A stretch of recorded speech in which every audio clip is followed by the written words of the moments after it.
Oke, jadi ini kita akan membahas tentang fisiologi hidung. Nah, jadi pertama kita harus bahas dulu tuh apa fungsi hidung. Nah, jadi hidung itu ada dua fungsi utama. Yang pertama yaitu untuk sistem respirasi, dan yang kedua yaitu adalah untuk sistem sensorik atau sensorik.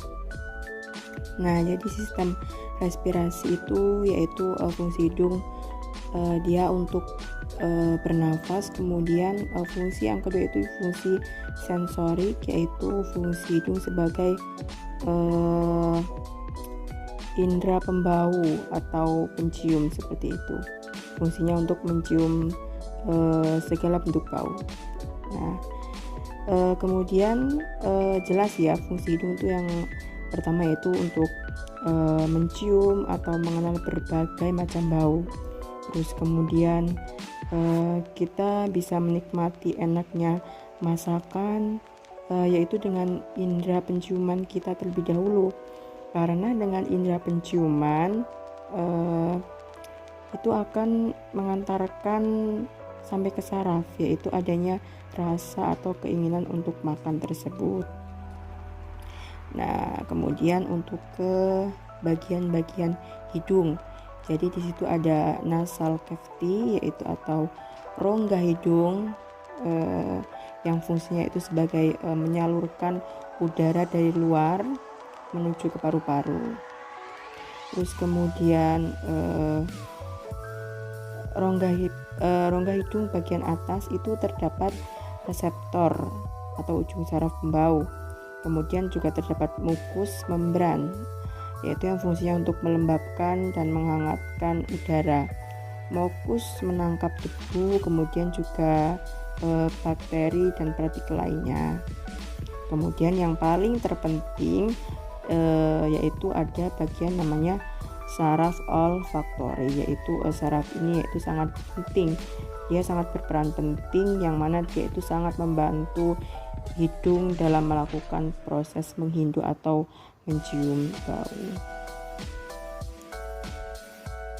Nah, jadi kan tadi kita sudah bahas tentang anatomi atau bagian-bagian hidung. Nah, sekarang kita akan membahas tentang fisiologi hidung, yaitu kalau kita tadi sudah tahu nama-nama bagian-bagian hidung. Nah, sekarang kita harus mengetahui fisiologinya atau fungsi dari bagian-bagian tadi. Jadi bagaimana sih proses hidung itu bisa mencium bau? Nah, seperti itu.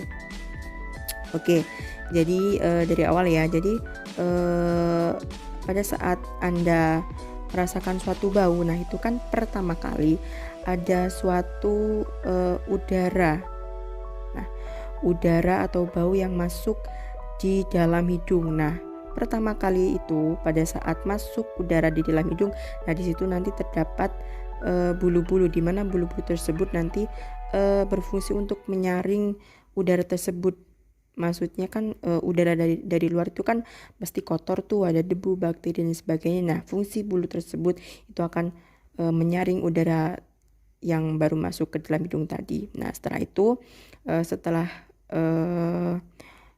dia di dalam setelah dia masuk ke hidung, terus dia sudah tersaring di bulu-bulu tadi. Nah, terus kemudian dia itu masuk lagi. Nah, di situ ada mukus atau disebut juga dengan lendir. Nah, fungsi dari lendir tersebut tentunya sangat banyak. Nah, yang pertama yaitu tentunya untuk menyaring udara tadi dari kotoran, kemudian juga menghangatkan udara tadi. Masalahnya kan kalau udara dari luar itu bermacam-macam. Maksudnya bisa udara dingin atau bagaimana. Fungsi dari si mukus ini tadi atau lendir ini yaitu untuk menghangatkan si udara tadi yang baru masuk itu. Nah, kemudian mukus ini juga menangkap debu, kemudian bakteri dan partikel lainnya, seperti itu. Nah, jadi kan si udara tadi kan itu masuk tuh ke rongga hidung. Nah, jadi dia itu di mana di rongga tersebut itu terdapat lapisan mukus tadi, yang mana lapisan mukus ini dinamakan mukosa olfactorius.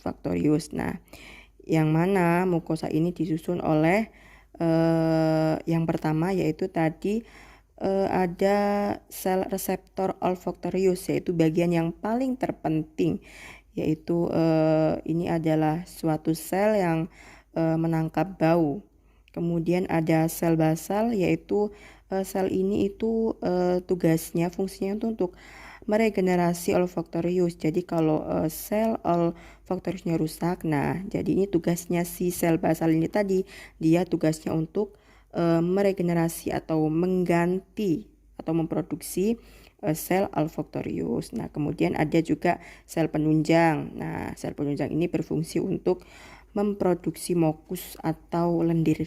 Nah, jadi yang memproduksi lendir atau ingus itu namanya sel penunjang, seperti itu.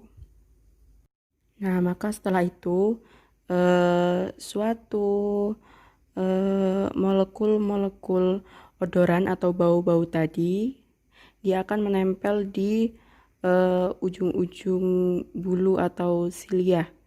Nah, ujung-ujung bulu halus itu yang nantinya akan mengalami suatu proses tertentu dan akan disalurkan ke sel olfaktori, seperti itu.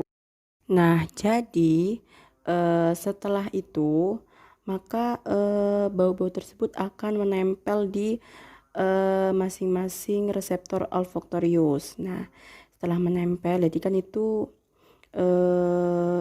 ada warna biru, kemudian ungu, kemudian hijau, dan juga orange. Nah, jadi reseptor olfactorius ini jumlahnya ada 5 juta.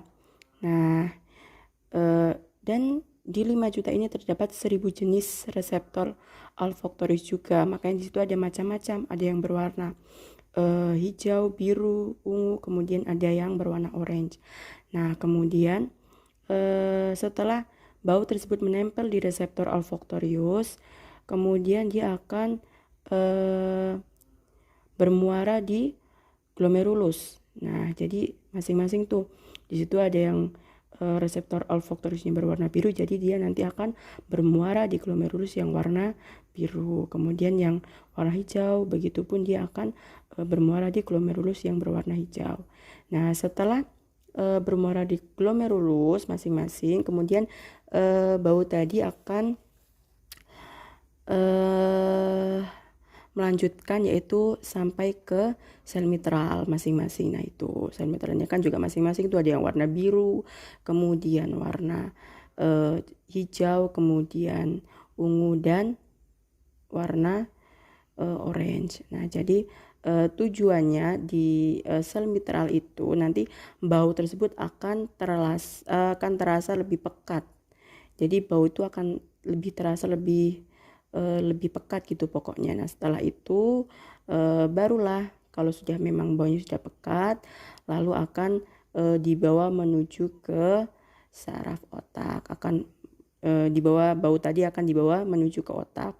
Nah, jadi setelah di otak barulah kita bisa merasakan sebuah bau. Kita bisa membeda-bedakan bau. Ini baunya harum, ini baunya sedap, kayak seperti itu. Nah, jadi seperti itu prosesnya.